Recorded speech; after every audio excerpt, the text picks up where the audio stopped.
Hello and welcome to the session on unleashing the power of cross-platform development with Avalonia UI.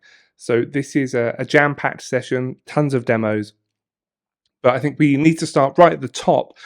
What is Avalonia UI? Well, for the best answer for that, I recommend going back to next year's video from dotnet Conf, where I give a comprehensive overview of all the new features that are coming in V11, which landed this summer, and a kind of a general high-level look at what is Avalonia and why it's different. But I don't want to skip over that entirely. I think we need to kind of set the foundation for what it is. So at its core, Avalonia UI is a cross-platform UI framework which enables you to build apps in .NET, C#, so it could be F# as well, or even VB.NET if you're that way inclined. But you can build these applications for Windows, macOS, Linux, iOS, Android, and WebAssembly. Now we also have some other platforms in the works. So there's a community pull request which is adding, I think, Tizen support. We also have WebOS being worked on, and then internally we've been playing around with VisionOS, so Apple's new virtual reality goggles, which is very exciting. So the idea of Avalonia is that you write it once and then you run it everywhere. Now it's an open source project, and it's been it's had contributors from all over the globe. I think we're over 350 contributors at this point. And we're part of the .NET Foundation. In fact, most months, if we look at the usage within, or activity engagement within the .NET Foundation, we're typically one of the most popular, if not the most popular. You can see here number of commits since the beginning of the year. We're by far the largest majority in terms of community projects. So we're pretty proud of that. In terms of developer growth, I looked this morning. We just slightly overtaken Maui in terms of GitHub stars. It's a vanity metric. It doesn't really mean very much, but it's still useful to see that this open source community-led project is competing with the first-party solutions from Microsoft. So incredible to see that. Now, in terms of the ecosystem, I've always said that technologies like Avalonia, they live and die by the ecosystem that they exist within. We've worked really hard over the last couple of years to try and grow this ecosystem.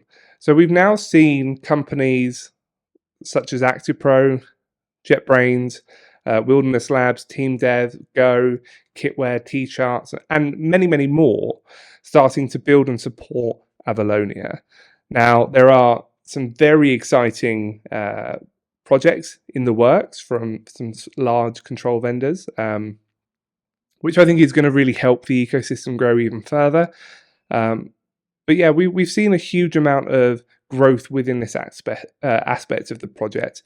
And this is really important because as a developer, you want to know that you can find those third-party controls and that you have support for them. We've always had a huge ecosystem of open source projects, but for the large enterprises, and this is an enterprise technology first and foremost, we're being adopted by some of the largest businesses in the world. They want to have that level of polish and those pro controls. So yeah, this is an amazing thing to see, just how quickly and how vibrant the ecosystem is growing. So in terms of our architecture, let's get into some technical bits. How are we different? I think the most common question is, how do we compare to Maui? Now, in last year's video, I kind of dug into the general architecture of Avalonia, which allows us to be unique. So if you want a bit more details, jump into that video. But what I will say is, at a high level, the key difference between Maui and Avalonia is the way that we deal with rendering. So Maui takes the approach of abstracting platform UI toolkits. So on iOS, you have UIKit. On Android, you have Android.widgets. On Windows, you have WinUI 3. And then on Mac, you're using Catalyst. So this allows you to build native applications with a shared code base. Avalonia has taken a slightly different approach. So we render everything to a canvas. Now, the majority of our users are using a skier canvas, but it's not a prerequisite. You can use DirectX when you're on Windows. And our architecture is pluggable, so we could replace the renderer in the future if we wanted to. Now, this is more of an approach similar to how Flutter works. Now, Flutter is also similar to how WPF works. If you think about WPF, it's rendering to a DirectX canvas. We'll kind of talk a little bit more about that later. But the really important thing here is to understand is that we're not using the native UI toolkits. We are a UI toolkit all of our own. So this means that we have control over every single pixel that we push to the screen. So we can make our apps look and behave exactly how we want. And it also means that adding new platforms is really easy for us. So if you go onto our GitHub, you'll see that there's a VNC project to allow you to do the remote video streaming. I think that's about 250 lines of code. The key with Avalonia is that if we can get input events, so it could be from a mouse or it could be from a keyboard or a touchscreen, and we have the ability to push pixels somewhere, a canvas or push it to a screen, then we're able to support that platform. So this is how we can enable things like Tizen, Vision OS, WebAssembly, as well as all of the other platforms that we support today. So in terms of how your applications look, we have some built-in themes, but you have the optionality to create themes of your own. So this is a view from an application called Fluent Search. And I think this is a really great example of just how good-looking your Avalonia applications can be. To me, this looks just like a WinUI, a modern WinUI 3 application. It looks like a native Windows app, but it's using Avalonia. So you can create these modern experiences that look fantastic and look platform specific while sharing a ton of code across all of the platforms that you want to support. Maybe native Windows UI isn't your thing and you're more into material design. Well, there's a material design theme available as well. This is a community built theme. So you can grab that from GitHub and add it into your application. And now your apps are going to look slightly more at home on Chrome OS, on Android, or if you wanted to use that on other platforms, you're more than welcome. Now, just to show just how easy it is to create styles and start to theme your application, we don't have an official Cupertino theme, so Apple inspired, but I spent maybe a couple of hours to create this theme here. It doesn't have the full range of controls yet, but it gives you an idea of just how quick it is to start to customize your application's look and feel so that it can feel native if you want. Now, the majority of our users aren't customizing to make it look like it's native, but you do have that ability to control every single pixel on the screen. So in terms of the developer experience, we support Visual Studio 2019, 2022, Visual Studio Code, that's a brand new extension built by the incredible Prashant. And then we have JetBrains Rider support. So the Visual Studio, including VS Code support, that's built entirely by us.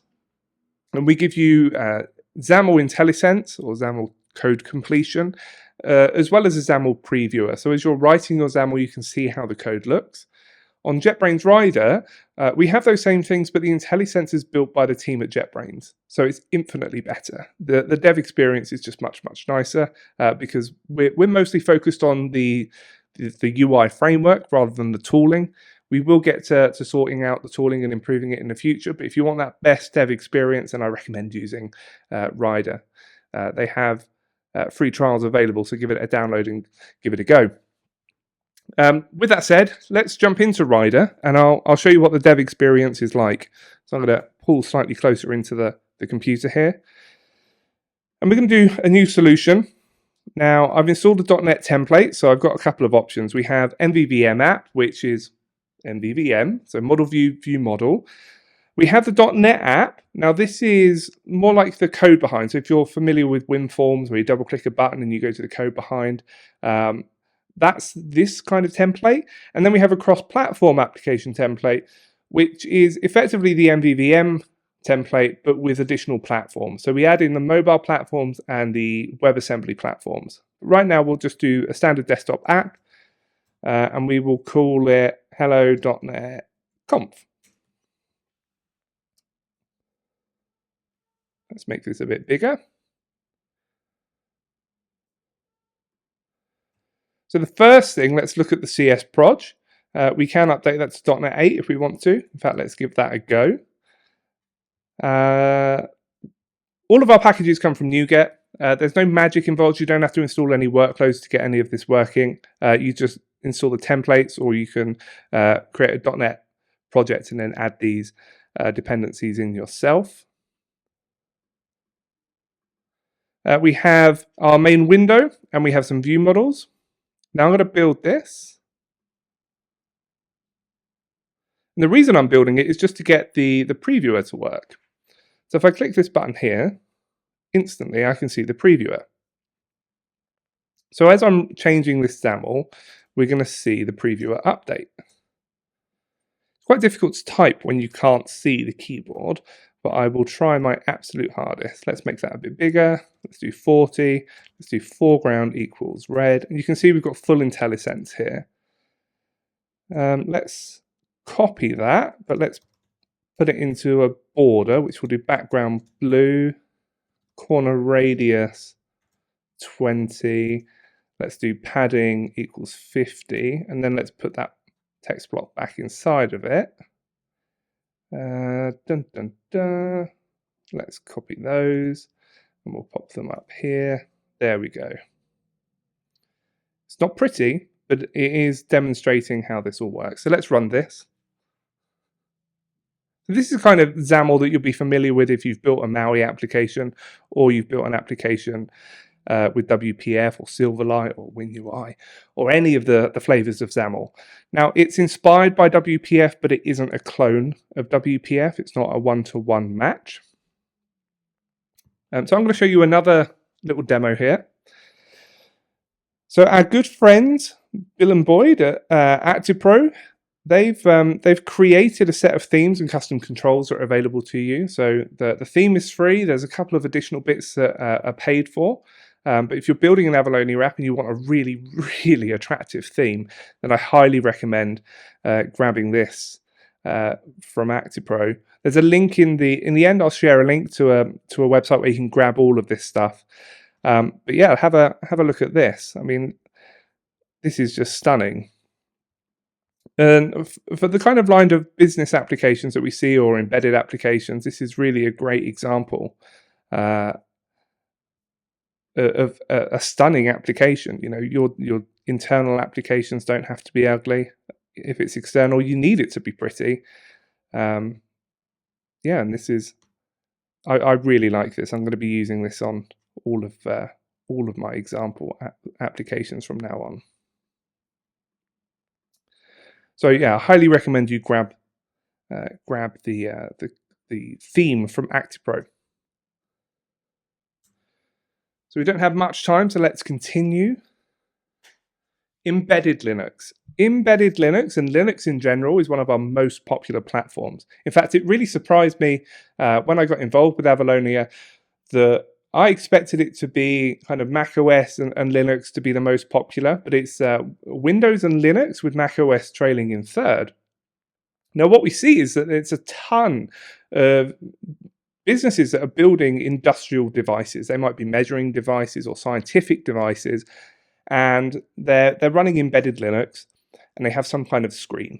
And they want to have an application that allows them to display data on that screen. So we've worked with companies like Schneider Electric to create HMIs, so human machine interfaces, so these touchscreens, built with Avalonia. Now, we were speaking to our good friends UX divers, who are by far the best visual designers that I've seen within the developer community. Their applications are stunning. If you're not sure who they are, but you kind of think you know the name, they're the creators of GrailKit.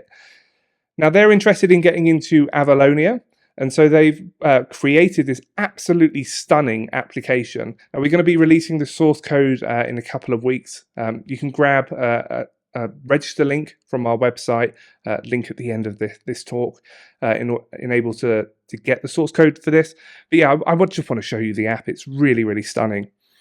Now, I'll say, you know, if you have an Avalonia project, or you're thinking about using Avalonia and you want that level of polish, then the guys at UX Divers are available for hire. So I'll launch this on my Mac here. Now, it was designed to run on a Raspberry Pi. But obviously it's Avalonia, so it runs everywhere. So I could be running this on my iPhone, I could be running it on the Pi or on Linux or on a PC. So we can see we've got these nice animations, beautiful UI. Go to the About page, you can see it's built by the incredible UX divers. And then if we come to the main page, and you'll see the animations. There we go, look at that. And I think the weather's going to update in a moment as well. It's absolutely stunning. Now we made some changes to get this running on the Raspberry Pi. So let me show you those. So the main thing is that on our main, so as we enter the application, start running it, we can pass in an attribute which is DRM, and then we use that to define where we're outputting, where we're pushing pixels. So we're using the Linux frame buffer. In order to enable that, we added the package Avalonia Linux frame buffer. So we can run on some really low powered devices when we need to. And if I go to the app.cs, we have this. So this is the iClassic desktop style application lifetime. So if we're running a desktop app and we have a full desktop environment, this is the application lifetime that we'll be using, so that we know that we've got Windows. When we're running on a device that only has a single screen, so like a Raspberry Pi with a frame buffer, so an embedded device, then we use this iSingle view application lifetime. And in this case, we're saying that we're going to use the main view, and we're assigning the same view model. So very similar code, but that was all that was needed to go from a desktop application to running. I need to be careful not to trip the entire power for the house. But here we have it running on a Raspberry Pi. You can see the animations. Absolutely stunning. As I say, we're going to be releasing the code for this, and a huge shout out to UX divers for creating this application. Leo and the team have worked incredibly hard to make this, and I'm super excited for you guys to be able to get it into your hands and have a play with it. So moving on, we've already done the demo. Maui Hybrid. So last November, we announced Maui Hybrid, but it was allowing you to take an Avalonia control or multiple Avalonia controls and embed them within a Maui application. And this is great, and we were happy with that, but we were asking, well, how can we go the other way? What about taking Maui controls and embedding them within an Avalonia application? And so that's what we've spent the last couple of months working on. So this enables you to take any Maui control, embed it within your Avalonia application, and that includes third-party controls from the likes of Sync Fusion, UX Divers with their Grail kit, Grape City, Telerik, Infragistics, DevExpress, the community toolkits, literally any third-party Maui control, plus all of the built-in Maui controls are now available to your Avalonia application for iOS and Android. So this is huge. So I want to show you a little demo of this. So we're going to come back into Rider and we're going to do Avalonia Maui Hybrid. So we're not too interested in the CS Proj there. Now, if you're looking for how to put Avalonia into Maui, then you would be looking for this Maui sample. If you want to go the other way, which is what I want to show you today, then you're looking for the Avalonia sample. Now, Rider is a bit confused around this XAML because it doesn't really make sense to it, which I understand because they weren't expecting us to do this kind of madness, but it does all just work. So I'll zoom in here. Let's have a look at the XAML namespaces. So we've got Maui controls. So this is the wrapper effectively that allows us to import them. Then we have the normal Maui controls. So, your buttons, your labels that come from Maui. We have a Sync Fusion control, and then we have a video player from the community toolkit. So I'm going to use the command and click method to just show you the hierarchy. So this user control, this is coming from Avalonia. So let's download that, decompile it. There we go. So this is coming from Avalonia. Awesome. The grid, that's Avalonia. The uniform grid, that's Avalonia. We have a text block here that's Avalonia. This is also Avalonia. Then we get down to this. So we have this Maui control host. Now this button here is coming from Maui. So I'll command click that. And we're into the world of Maui. Microsoft.maui.controls.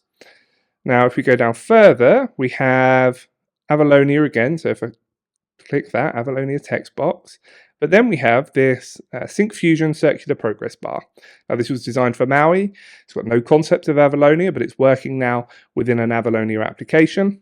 And coming further down, we have this player, which again is inside the Maui control host and is a Maui control within Avalonia. So let's run this on an iPhone simulator.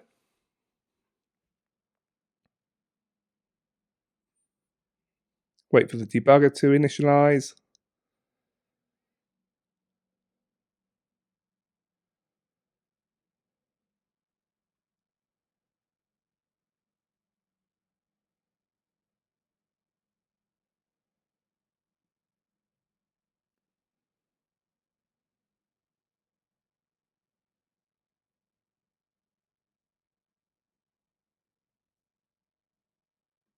Ah, it's already running. Awesome. So here we have the application. We have an Avalonia button. We have a Maui button. It all just works. We have the Sync Fusion spinner. And then down here, we have the video. And as we start the video, the Sync Fusion progress bar is in sync with the video. So if I skip forward, we'll see, there we go. The video is jumping forward. So this is great. If you're building mobile applications with Avalonia and there's controls that are missing, you now have a whole host of mobile specific UI controls that you can embed within your Avalonia application. I'm really looking forward to seeing how this evolves and how we can continue to build a relationship with the Maui team, because I think there's a lot of opportunity there to build something great for all .NET developers. So lastly, we're an open source project. We've been around for a decade. We're used by hundreds of businesses and thousands of businesses, hundreds of thousands. The key question that we've needed to solve, or the problem that we've needed to solve, is how do we help companies migrate their legacy applications to Avalonia? So there's a ton of WPF applications out there that are mission critical. They've had a decade or more of development time go into them, and these companies want to migrate off WPF onto something more modern. They also want to go cross-platform. Now, often they would contact us and say, hey, can you port our application? And we'd say, yes, we can. It's going to be time-consuming and it's going to be expensive. And a lot of them would go for that, and we would spend a lot of time porting these applications.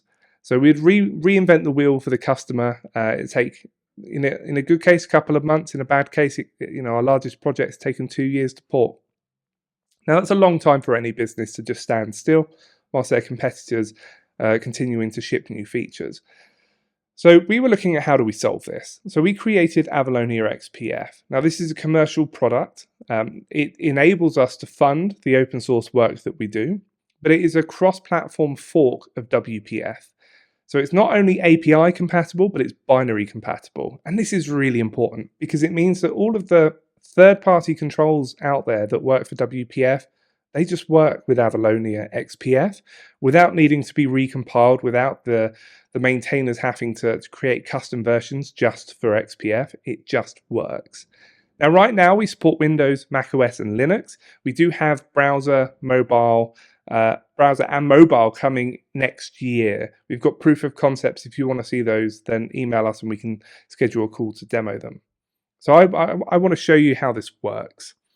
So the key thing is that through forking WPF, we've left the majority of it unchanged in terms of presentation framework and presentation core. These are largely untouched.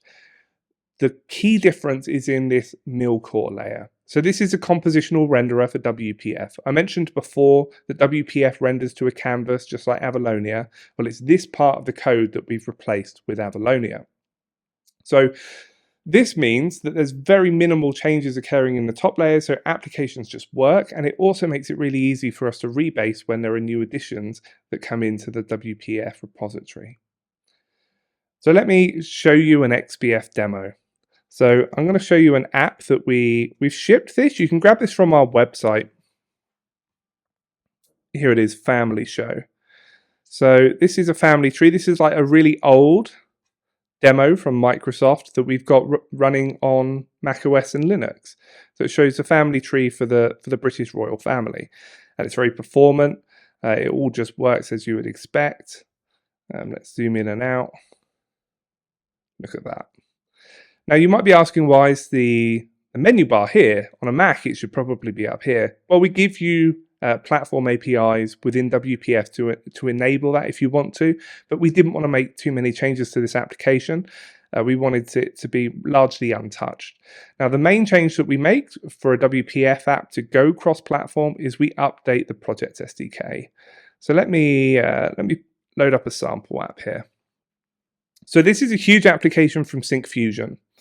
If we open up the CS proj, the change that we've made, and it's really the only change that we've made to this project, is we've updated the project SDK. So we've changed it to XPF. Now in this case it's a local build of XPF, but we ship these packages onto NuGet. So once you've signed up for XPF, you get NuGet credentials. You grab these packages, you update the project SDK, and you hit rebuild, and the application just runs. There's no code changes required. So if we have a look at the XAML namespaces, we can see that this really is just vanilla WPF. And as I say, this is untouched. This is a Syncfusion demo. We hadn't worked with these guys before we created this. Well, they created it. We made it run on XPF. So let's run it. Now the first thing you're going to see is that the window Chrome looks most peculiar on a Mac. So this is a custom window that comes as part of the Syncfusion UI toolkit for WPF, and it obviously has no concept of the fact that it's running on macOS. So we render whatever we're given, and in this case it's a Windows-styled window. So you'd probably want to change that, but you know, we've got all of their controls and they're all working really nicely. So let's have a look at like the 3D charts. There we go. Got some nice animations there. What else should I show you? Let's have a look at the Kanban. You know, we've got the drag and drop all working nicely. It's quite a complex control here. Yeah, it all just works. So we've been working with tons of companies already to help port their applications. A few have already released, I think. But yeah, so we're enabling companies that have these mission critical WPF apps and want to go cross-platform to have an approach to do that. An awful lot of customers are also using XPF as a stepping stone in order to go cross-platform with full Avalonia, as you're able to start slowly replacing these views with pure Avalonia if you want to.